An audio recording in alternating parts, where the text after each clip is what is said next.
My heart match with my boyfriend was successful. I'm working hard to earn money with hope in my heart. I'm preparing to have surgery for him. However, I unexpectedly saw him being intimate with a junior in the corner of a haunted house. He whispered to her, "Sophia, I'm finally going to be free. I have endured for more than 10 years. After we got married, she would donate her heart to me. Then I wouldn't have to face her uncomfortable presence anymore." The junior pulled on the jade pendant around his neck. She said unhappily, "Don't touch me with such a cheap thing on. I don't want to be infected." My boyfriend disdainfully smashed the jade pendant passed down in my family. Then he picked up the junior and continued kissing her. Seeing this unacceptable scene, I turned pale. My hopes shattered little by little. On the day of the wedding, I decided to leave. Later, I was teaching a student with limited mobility how to write. He suddenly clutched his chest. He pleaded with me to speak. "Can you look at me?" I stared at the jade pendant that had shattered into 4 pieces on the ground. My body trembled uncontrollably. I crouched down. I tried hard to pick them up and piece them together, but my hands bent and shook uncontrollably. My legs were also twitching nonstop. I picked up the jade pendant, but it fell again. The cracks grew larger. It felt like my heart was also torn in half. Someone said to Tyler, "Tyler, there's someone here who's in a situation similar to your friend. They also want to pick up your jade pendant. Why don't you take a look? I remember someone touched your jade pendant before. They went crazy and started hitting people." Tyler's brother kicked me from behind, deliberately elongating his voice. His tone was teasing. "Emma is quite pretty, but I wonder what she's usually like. Did you not hear Tyler say she takes her time even climbing stairs? Even dogs know how to pose. But she can only stand there with her mouth open. Her body sways awkwardly, drooling." As soon as the words were spoken, a wave of laughter erupted around me. I felt a heaviness in my chest. My throat felt uncomfortably dry. I wanted to stand up and run away, but my limbs wouldn't obey me. Sophia tidied herself up and walked out. When she saw me, there was a flicker in her eyes. She came over to help me up, but as soon as I saw the jade pendant in her hand, I recalled the painful scene from earlier. My limbs felt stiff. I slammed my head into her, knocking her down. At the same time, Tyler kicked me away. I flew 3 meters before stopping. The headgear fell off. My forehead slammed hard against the wall. Blood trickled down my cheek. Why are you even bothering with him? People like him are truly a headache. It's bad enough that I can't move properly. Just a moment of carelessness could implicate you. Don't be so impulsive in the future. I can sense the meaning behind his words, helplessly and awkwardly lying on the ground. Her gaze is hollow. There is no focus. The pain from the wound strikes straight to the heart. Teardrops keep falling. The Tyler who used to hate seeing me get hurt. At this moment, gently protecting Sophia, but to me, he acts as if I am invisible. I was just thinking about Sister Olivia. If she were like this too, you would definitely feel heartbroken. Sophia is cuddled in his arms. Her tone carries a hint of coquetry and jealousy, but her eyes are fixed directly on me, with a hint of provocation. Tyler shot me a cold glance, let out a light snort. She is just a vessel holding my heart. If I don't treat her well, how could she be willing to donate her heart to me? My movements suddenly stopped. The dim light and the blood on my face prevented him from recognizing me. A wave of bitterness surged in my heart. The hand that wanted to stand up felt so powerless. Everything from before felt like a dream. In the blink of an eye, it was gone. After they left, the staff helped me up. They treated my wounds, then settled my wages for the day. Then they said to me, "Don't come back again. Young Master Tyler just issued an order. You hurt his girlfriend. If I don't dismiss you, my haunted house can't continue operating." I nodded silently. His message was still displayed on my phone screen. "Baby, I bought your favorite strawberry cake today, waiting for you to come back." I smiled bitterly and shook my head. I didn't reply to him. As soon as I opened the door at home, Tyler came to greet me as usual. Seeing the injury on my forehead, his gaze instantly turned sharp. "Who made you feel wronged? I'll go confront him right now. He's really furious." He picked up a stick and was ready to rush out. It looks like he's really anxious. He thinks I've been wronged. I'll ask him. What if Sophia bullies me? As soon as Tyler heard this, he was immediately stunned. His expression also became a bit unnatural. He said, "Baby, are you mistaken? Sophia has been with us in the studio all day. There's no way she would bully you. She has always respected you. Don't misunderstand her." He went out to start his own business back then. He said the studio gained many loyal partners, including Sophia. I know she and Tyler have been childhood friends. I never doubted anything, but I didn't expect that childhood friend to be him. Those loyal partners are all from their circle, only I was kept in the dark. Like a fool, I was made to spin around in circles. I tried to calm myself down. I replied with a smile, I just accidentally tripped. The wound has already been treated. He let out a sigh of relief. His tone carried a hint of dissatisfaction. You're like this. You should rest properly at home. Don't always make me worry. I can take care of you now. I'm too tired to talk to him. I slowly walked into the room. Tyler originally wanted to come over and help me, but when he saw me walking awkwardly like a pair of scissors, he disdainfully stopped his movements. I looked at the photo of Tyler and me on the wall. I remembered that boy who would always stand up to protect me when I was laughed at. I was particularly insecure back then, but he gave me a lot of confidence. He accompanied me in my rehabilitation training, and he worked hard to earn money despite having a heart condition. I also quietly saved money. I didn't want him to feel too much pressure in the future. I saw the broken jade pendant in the bag, now that I think about it. The little money I've saved might not even cover a fraction of it. Something like this. How could he possibly be interested? Mom called. Her voice is much clearer than before.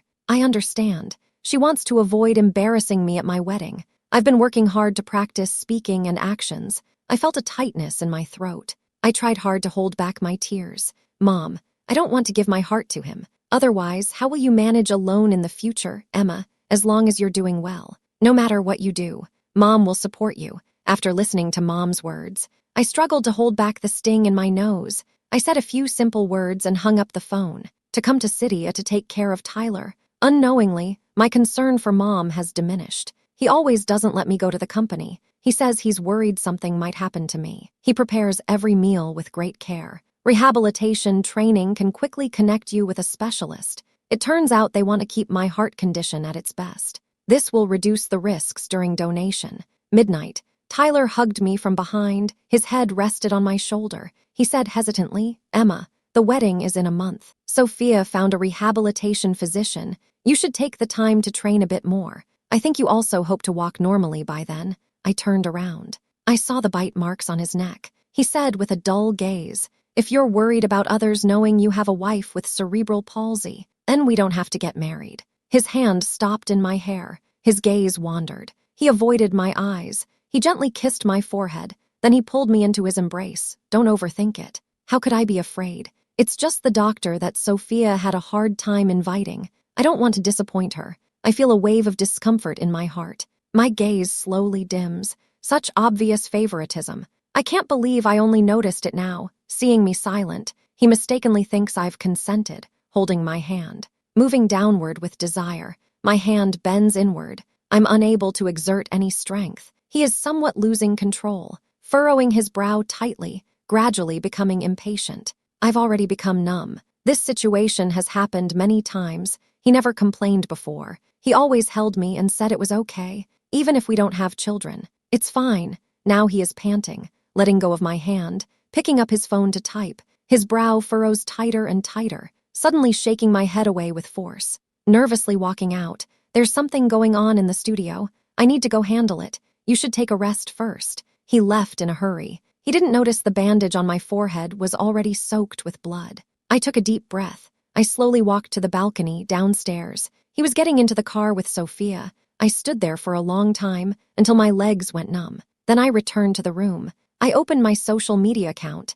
I saw that Sophia posted the news of her engagement to Master Tyler tomorrow. I watched them holding hands. I noticed the faint ring mark on Tyler's middle finger. I picked up the ring on the table. I bit my lip. I closed my eyes and tried to calm myself down. When he left, he didn't forget to take off our ring. Right after that, he sent me a message, Emma. I'm going on a business trip for 2 days. You stay at home. Try not to go out. Otherwise, I'll worry about you getting into trouble. I didn't reply to him. Looking down at my hand holding the phone, it feels very unattractive. I remembered what he once said about loving me for a lifetime. It seems he hasn't broken his promise after all. He really will love my heart for a lifetime. The next day, I went to their engagement ceremony. It was supposed to be a half-hour journey. I walked for a full 2 hours. In the past, when Tyler saw me moving slowly, he would always helplessly squat in front of me. He would pick me up and run. That time was the happiest period of my life. But now, looking at the engagement banquet in front of me, my feelings became complicated.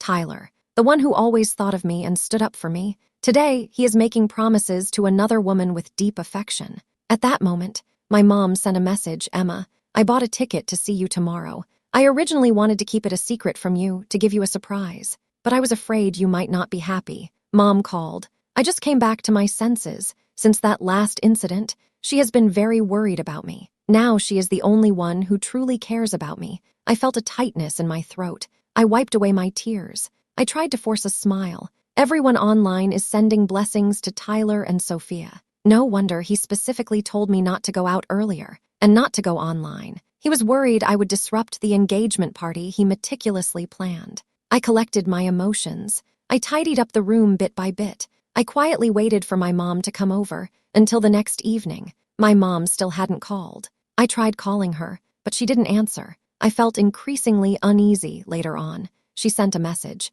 She said the train was delayed. It wouldn't arrive until the early hours. Only then did I breathe a sigh of relief. When it reached midnight, I bought some food. I was preparing to take it to the station to pick her up. As I passed through an alley, I saw a lot of people gathered there. Really, that disabled person clearly did nothing wrong. How could that group of drunks treat him like this? Yeah, he's already pitiful enough. Tortured like this, he can hardly breathe. I felt as if something was pushing me. I involuntarily walked inside when I saw the bracelet on the corpse's wrist. My pupils dilated instantly. My heart raced violently. The pastry in my hand fell to the ground. I ran over desperately, pushed the police away, fell onto the corpse, shouting with all my might, Mom, wake up, Emma is here. Can you wake up, please? Didn't you want to see me? I'm right here. I have already pieced together the jade pendant. How could you leave me? Is it because I didn't listen to you? Gave the jade pendant to someone else, so you got angry? I know I was wrong.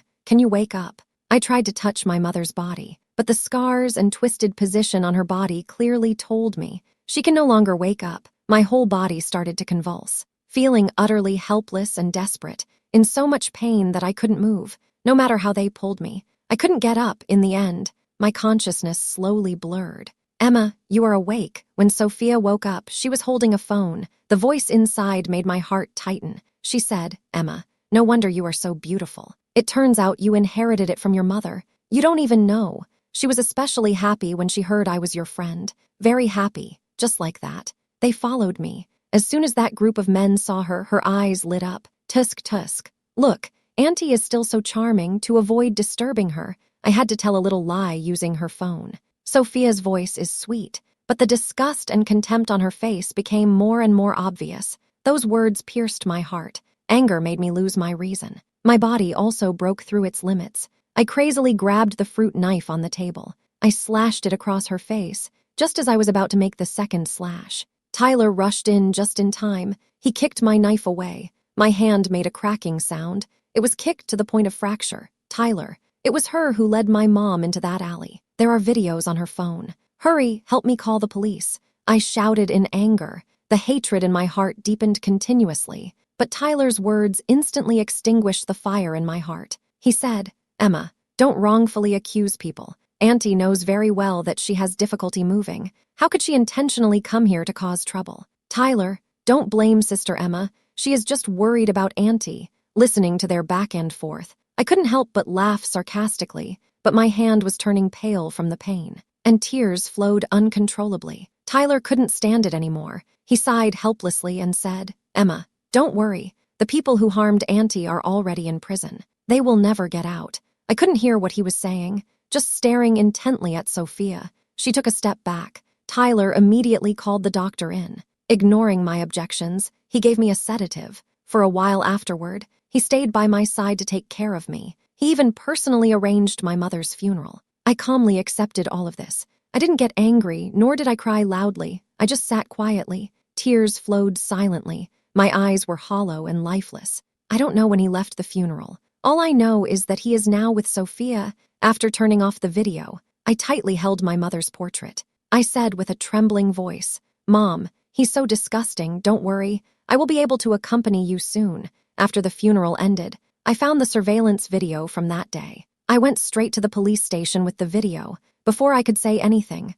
Tyler rushed in. He pulled me out. Emma, what do you want to do? Sophia was just passing by. She had no idea it was my aunt inside. and she couldn't help as a girl anyway. His words cut like a knife. It really hurt deep inside me. Maybe my expression on my face was too desperate. His tone softened. He took the USB drive from my hand. He destroyed it directly. He said, "Emma, I will take care of you. I won't let your mom down. Sophia is a girl, just don't hold it against her, okay? My complexion is still so pale.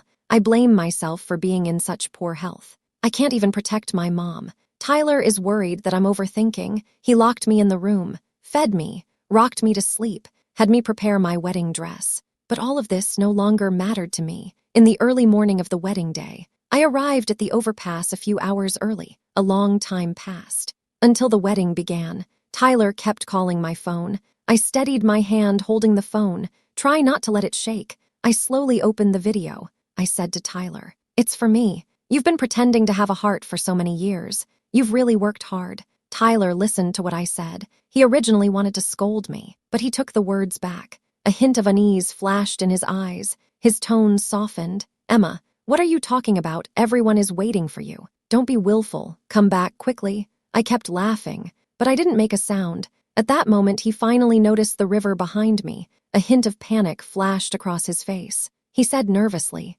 "Emma, don't be impulsive. Can you come down first?" I hung up the phone before he could finish. I continued sitting on the overpass, looking at the distant scenery. My thoughts suddenly returned to the night I met Tyler. That day, he was wearing tattered clothes. He collapsed at my doorstep. Mom has a soft heart. She brought him home after he woke up. He didn't act like others, because we are discriminated against for having cerebral palsy. Mom feels sorry for us. She works hard for us. I heard he just lost his parents. Mom took him in to care for him. Every weekend, he goes back to his parents' home to pay respects. He has heart disease. Mom didn't give up on him. Instead, she worked even harder to earn money. Tyler is always a bit shy, even though he's not well. He insists on working hard with us. Although it was tough back then, everyone was very happy. At school, I often heard harsh words from others, but Tyler could always handle it easily. I didn't think much of it at the time. I just thought he was really remarkable. He always took care of me attentively until I graduated from college. Due to my physical disability, even though I underwent rehabilitation training, no school is willing to hire me as a teacher. I can only occasionally do some part-time work. I try not to cause him any trouble. On the day he proposed to me, I was moved to tears. I agreed without hesitation. Later, I heard he could do heart matching. I went with hope. I didn't expect the match to be so high. I thought it would be okay to sacrifice myself. After Tyler gets better, he can take good care of Mom. I thought his studio was getting bigger and bigger. That's why he was so busy. He also came home later and later. I didn't expect he was just a figurehead, living a wealthy life. He investigated us and found that my heart was the most suitable to make me willing to give. He carefully planned this whole act. It's been over a decade. I can't believe I never saw through his true self. If I had been more careful back then, I would have discovered that all the schools I attended since childhood were funded by his family. My tuition was also paid by him. Sophia is his childhood friend, and I'm just a heart donor. He can't stand me. That's why that person pretending to be a junior appeared in front of me. Flirt openly. "Emma, what are you doing? I know your aunt's passing has made you very sad, but you still have me. I will always be by your side." Tyler's voice pulled me back to reality. He was covered in dust. One of his shoes was missing. He looked very worried that something might happen to me. "What are you afraid of? Are you worried about this place?" I gently tapped my chest with the back of my hand. I smiled faintly. Tyler was stunned. His expression slowly became stiff. "Emma, what's wrong with you? If you blame me for not saving your aunt, if you blame me for not being able to save Auntie, you can hit me. But why threaten me with suicide on such an important day?" Sophia is wearing a white dress. She accused me with a defiant look. Her brothers also chimed in to support her. "Emma, it's your luck that Tyler can marry you. Your burdensome mother has passed away. You still expect Tyler to take care of her. Just get down from your act. You're a disabled person, without Tyler's help. What else can you do?" Their words pierced me one by one. My heart, once filled with despair, gradually filled with anger. "That's enough. Stop talking. Emma will always be my wife. Tyler rarely spoke up for me, but I no longer need this kind of support." Sophia listened to Tyler's words. Her body swayed. She fell down shortly after. He hurried over to support her. His eyes were filled with concern. He said softly, "Emma, I can explain everything to you. Please stop doing that. Okay, I can accept you if you leave me. Who else could tolerate you, so? Can you come down obediently? The passers-by probably heard. They immediately sensed Tyler's dissatisfaction. Everyone began to blame him. He clenched his fists, as if he was ready to fight at any moment. I don't want to hear his hypocritical and uncomfortable words anymore. Slowly bent my knees and stood up. This is the first time I've been able to stand steadily in such a steep place. He was looking at me,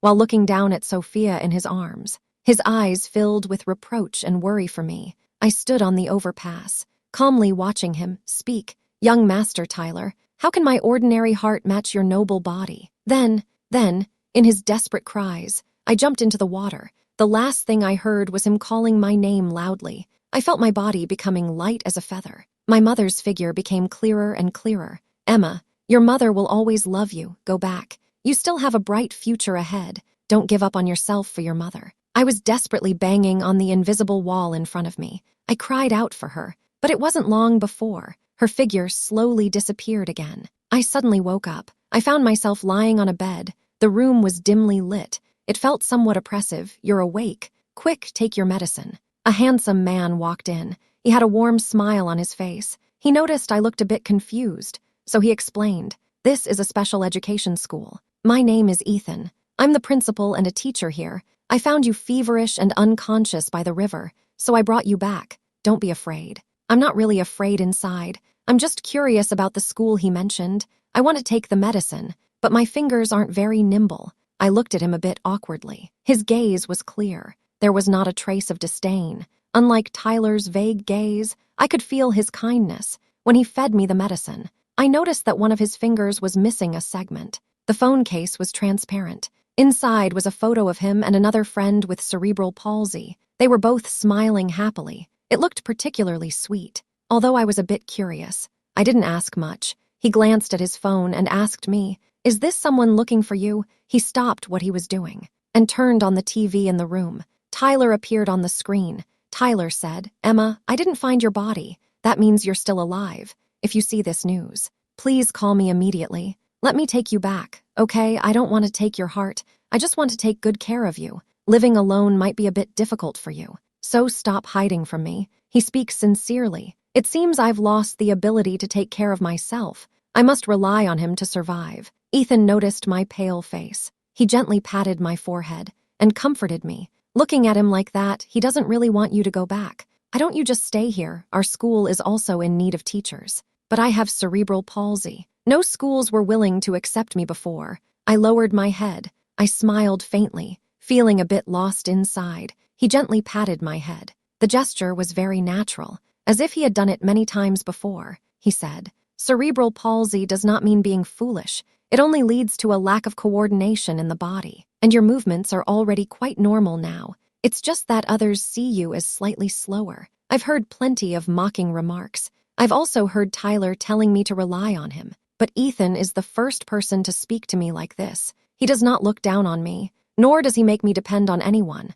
I gradually gained confidence inside. In the time that followed, I became familiar with this school by following Ethan and the students inside. The school is built in the suburbs. The students all really like it here. Most of the teachers Ethan hired are also disabled. When I asked him, he replied, "What's wrong with being disabled? They can also be outstanding. They often lose confidence because of other people's prejudices. I just want to help them regain their confidence to do what they truly want to do." He is very outstanding. Whether it's parents, students, or teachers, all believe he is particularly responsible. He treats everyone fairly in order to make my actions more flexible. I often exercise my body. Ethan is by my side. His gaze seems to be looking past me at another person. He said, "You are indeed very beautiful. No wonder that person in the news has been persistently looking for you." He suddenly said this. It left me a bit stunned for a moment. Tyler used to often say I was beautiful. He also said that if I didn't have cerebral palsy,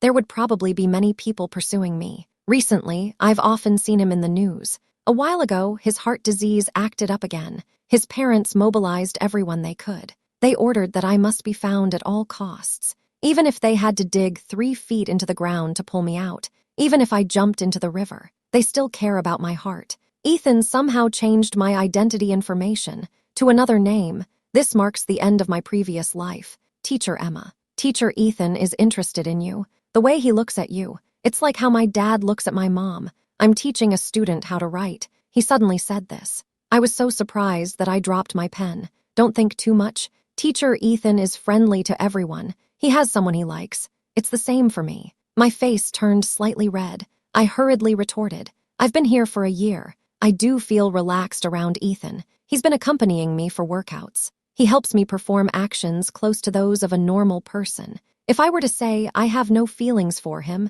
that would be a lie. But after experiencing a relationship and seeing the girl's photo on his phone case, I tried hard to suppress the fluttering in my heart. Because of what the student said, I have been avoiding him since then. He has also sensed my attitude. He doesn't come to see me as frequently as before. He only occasionally quietly looks at the succulents I have in his room, and the room I suggested he renovate. When Ethan and I led the team to participate in the brain competition, there were many people online maliciously slandering us. I'm very worried about the students' mental state, but they are stronger than I imagined. In the end, they successfully turned the situation around. They won the championship. They fought back against those who doubted them with their actions. I didn't notice that I was also in the photo. On the way back to the hotel, Ethan suddenly grabbed my arm. He asked, Emma, why have you been avoiding me lately? Did I cause you trouble? Can you just tell me directly? Don't make me guess. He looked a bit nervous. His eyes showed a sense of hurt.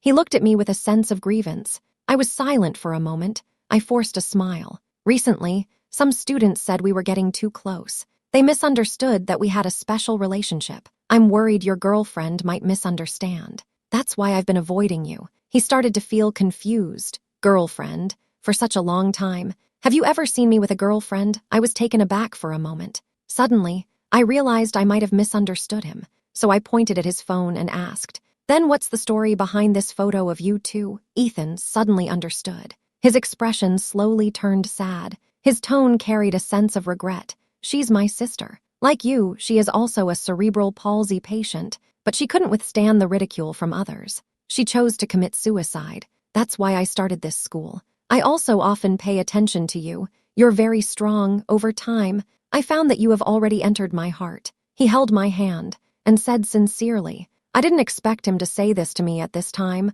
I was just about to speak. He was suddenly punched in the face. Blood trickled from the corner of his mouth. Who told you to touch her, Emma? Is it because of him that you don't want to come back? Do you know? I have been looking for you for over a year. I don't believe you didn't see the news. Tyler suddenly appeared in front of me. He loudly accused me of being indifferent. I ignored him. Hurry and get a tissue. Gently helping Ethan wipe the blood off his face, Tyler clenched his fist tightly, with the other hand over his chest. His face still pale, he asked, Emma, are you doing this to leave Tyler? Don't you realize he is very worried about you? You actually cared for another man in front of him. Sophia interjected at the right moment, once again igniting Tyler's anger. Emma, come here. I'll let go of the fact that you lied to me before. I won't blame you. Tyler opened his arms, waiting for me to fall into his embrace as usual, but I held Ethan's hand tightly. He said coldly, Tyler, it's just a heart. Why go through so much trouble to find me? You have the energy for that. You should have found a suitable heart long ago. Tyler's eyes turned red. His voice trembled slightly. Emma, I don't want your heart. I just want you back. You don't know. I dream about you every day until then, I realized. In all the little moments spent with you, I have deeply fallen in love with you. Hearing his heartfelt confession, my heart felt like it was crawling with countless little bugs, both irritated and disgusted. Tyler, I saw everything clearly from that day in the haunted house with her. I heard every word of your conversation. When you kicked someone, did you ever think that person might be me? Tyler was taken aback for a moment. His face instantly turned pale. He kept shaking his head and said, No, Emma, those words were not my true feelings. I just couldn't control myself a bit. I wanted to vent a little. I have always liked you. Sophia was originally supporting Tyler. At this moment, she looked up in surprise. Tyler, didn't you say when we got engaged that you only wanted her heart? I'm still carrying your child. You said you would marry me after finding her heart. Have you forgotten all of this? Tyler's face suddenly turned anxious. He quickly shook off Sophia's hand. He explained urgently. She came to find me on her own. As for the child, I just wanted to keep it for now. I plan to hand it over to you for care after finding you. Don't listen to her nonsense. The engagement doesn't exist at all. After hearing these words, I still feel completely unfazed. I just want to hurry back and help Ethan with his medication. I was about to speak. Sophia suddenly clutched her stomach and cried out in pain. Tyler panicked immediately. He quickly picked her up and ran outside. Do you really not have any feelings for him at all? He seems to genuinely like you. Ethan couldn't help but say. There was a hint of concern in his tone. I set down the medication. Smiling, I held his hand. If I had feelings for him, would I treat you like this? To me now, he is just a past experience. At that moment, Ethan finally revealed a sunny smile again. He held me tightly, as if afraid I would run away. Emma, thank you for appearing in my life. Thank you for helping me out of the shadows. I held him tightly. The faint scent of pine on him made me feel incredibly grounded. I should thank you. If it weren't for you, I might have had an accident that day, and I wouldn't be who I am now. After that day, Tyler somehow got my number. He talks to me every day about the past. Emma, if I could go back to that night, I would definitely tell you everything. Maybe we wouldn't have ended up where we are today. I picked up my phone. I took a picture of the jade pendant and sent it to him. Tyler, since you broke that jade pendant, it was over between us. My mom was so good to you, but everything you said while she was alive was full of dissatisfaction towards her. Now you can still calmly reminisce about the past with me.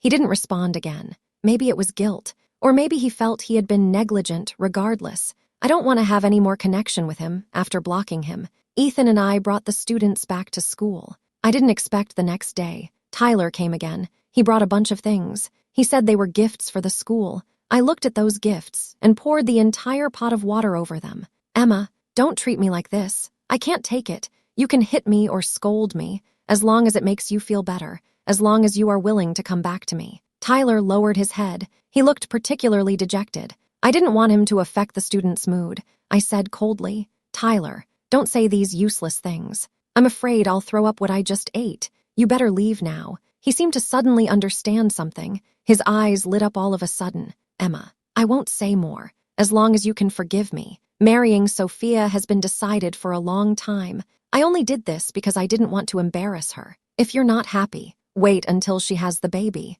I'll break off the engagement with her. Hearing Sophia's name, hatred surged in my heart all at once. Tyler, because of you, I clearly know she is the one who killed Mom, but I can't seek justice for her. You even destroyed the evidence. That's truly despicable. If you were willing to check her phone, you would know who really killed Mom. Tyler doesn't believe that person who can't even bear to hurt a bug would take Mom to meet those dirty people. Every time I dream of Mom, I get so angry I want to settle the score with Sophia, but I have no evidence. I can't even seek justice for Mom. After Tyler got home, he immediately started investigating what happened back then. The truth made him deeply regretful. He coldly forced Sophia to have an abortion, ignoring her pleas. He also took back their shared shares. As a result, Sophia, who relied on Tyler, soon went bankrupt because of him. This is the evidence found based on the clues you mentioned. It's up to you to decide whether to call the police. Ethan showed me a video. He also found a witness. I felt a bit moved. I just casually mentioned it to him. I didn't expect he would take it to heart. He even helped me find evidence. This time I felt more confident. I walked straight into the police station. When I came out, I saw Ethan and Tyler confronting each other. What? You still want to speak up for Sophia? I looked at Tyler's expectant gaze. I walked towards Ethan. I couldn't help but make a sarcastic remark at him. He originally had something to say, but after seeing my change, he showed a joyful expression on his face. He said, Emma, you have really changed a lot. Your movements are more natural now. It seems I won't need the doctor I was looking for, but I can still arrange for him to be at your school, just in case you need him. I smiled and held Ethan's hand. I told him, I have a boyfriend who can do everything. I'm not lacking anything. I'm afraid using your things might cause problems. It's better if you keep them for yourself. I don't really want them. Tyler forced a smile. His lips trembled as he spoke. It's okay. I can atone for my mistakes. Even if you are with someone else, I won't blame you. As long as you still have me in your heart, even if it's hatred towards me, I would still feel happy. Now I understand. As long as I don't talk to him, the problem will be solved. So later, whatever he did, I ignored him. The meal Tyler specially made for me, I just threw it straight into the trash can. He disregarded his heart condition. The jade pendant I specifically sought after. I accidentally broke it. I even stepped on it several times with force. Emma, It seems I didn't do anything wrong either. What I've done for you behind your back, not any less than you. Tyler finally couldn't hold it in anymore. He started crying in front of me. I was listening to music with my headphones on. I didn't look at him. I walked right past him. When Ethan and I were preparing lessons in the room, he was standing outside the door. Ethan, you're much better than him. He's just a minor character. I really don't know where he got the courage to look down on me before. I deliberately turned up the volume, continuing to discuss with Ethan. Then, he gently wrapped his arms around my waist. His fingers slowly glided over it. He said, "Emma, this feels more real." He lifted my chin, suddenly. He kissed me. The sound of our kiss echoed in the air. I felt shy. I wanted to pull away, but he held the back of my head. Outside the door, Tyler's figure had already disappeared. Ethan finally let me go. He noticed my face was flushed. He suddenly laughed. I hurried to try to run away. Tyler suddenly appeared again. He blocked my way. He said, "Emma, even if I have to be the third party, it's fine as long as you can look at me." I calmed down. I didn't even glance at him. But when I saw others, I smiled and waved. I was teaching students how to write. He suddenly rushed in. Holding his chest, he pleaded with me. "Look at me. Is that okay? My heart hurts so much. Can you please look at me? Even just a glance would be fine. I'm begging you. I really can't stand how you smile at others but are cold towards me." I remained silent. He started to grip me tightly. He looked into my eyes. He was taken aback by my indifference. He quickly averted his gaze. Emma. Something happened. Mr. Ethan's hand got burned. You should go check on him." I suddenly panicked. After being tripped, I quickly got up and ran outside. Tyler was watching me from behind. My tears kept falling. I saw that Ethan's hand was already bandaged. Only then did I breathe a sigh of relief. "What's wrong?" "It's just a small injury." "Why did you suddenly run over?" I hadn't even spoken yet. The student next to me started to complain. "I just can't stand that guy who always follows MTK's Emma around. So pretentious. It's really uncomfortable." I smiled, nodded slightly. I felt he was right. Little Zai helped me out. I really couldn't stand his hypocrisy anymore. Tyler just walked over and heard this. My heart was racing. I collapsed weakly onto the ground. He stared at me, trying to find a hint of anxiety on my face.